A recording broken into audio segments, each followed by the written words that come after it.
Hello, author friends. This is William Searles with the New York Critique. The first thing I'd like to do is once again thank all of you for your support. We're still relatively new to TikTok and YouTube, and I can't tell you how much we appreciate you guys following the page, watching our videos, liking the videos, commenting on the videos, and sharing those videos. It really means a lot to us. I promise you, we're going to do our best to continue to provide content that hopefully has a positive impact on your careers and lives as writers. In fact, I think we've been on here about 2.5 weeks now, and someone told me that one of our videos has almost 22,000 likes now. Again, we really appreciate it. We enjoy you guys coming along for the ride, and let's work together to become better writers. What I want to talk about today is preparing to write and overcoming writer's block. Preparing to write in itself is one step in overcoming writer's block because there are two types of writers out there, or authors out there. There are people that call themselves authors, and there are people that are authors that write. And I think I want you to stand in front of the mirror and ask yourself, which one are those? Are you going to be a poser? Or are you going to sit down at least 6 days a week and get a handful of words on the page? Here's what I want you to do.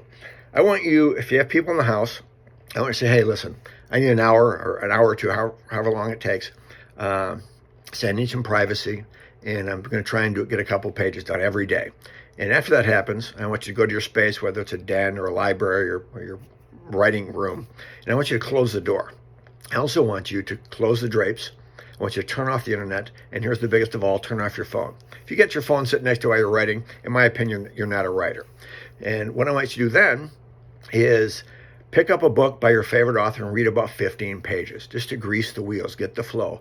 A lot of times as authors, our writing style will have a tendency to mirror our favorite authors. And while you're reading, I want you to pay attention to the sentence structure, how the dialogue works, how the plot's moving forward. And after you read, say, 10 to 20 pages, you got the wheels greased, I want you to turn off the light, look at your lit screen, and start typing. I just want you to do 1.5 pages or 2 pages. That's 700 words. If you can do 700 words a day in 4 or 5 months, you're going to have a nice draft. Don't worry how pretty it is. Don't worry about grammar. Just let it rip. You got plenty of time to edit later.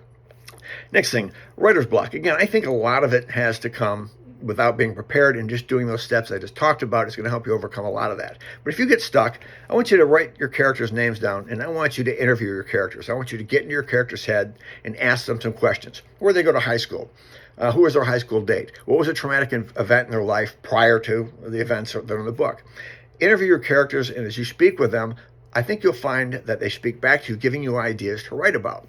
The last one for writer's block, and I've been fortunate. I've never really struggled with writer's block because I was given some great advice from an editor friend of mine. And prior to writing my first novel, she told me to write my ending first. So if you get stuck, you're somewhere in the process, your characters already know where they're going. So you will have a huge advantage knowing the ending, and that will allow you to create the events that allow them to get there. Hopefully that makes sense. Appreciate your time today as always. Stop by thenewyorkcritique.com and say hello. Check out some tabs. We do book reviews.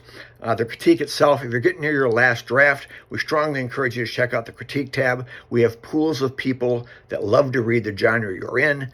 Usually we do it in groups of 10. These people don't know each other. They'll read your story and give you feedback. Hypothetical situation, if someone doesn't like chapter 7, no big deal. If 2 people don't like chapter 7, you want to look at it. 3 people don't like chapter 7. Houston, we got a problem. You got to go in there and do some writing. Another tab we have is the first impression querying. I'm a huge fan of this service because I'm the one that does it. I want to share a little bit about my own background.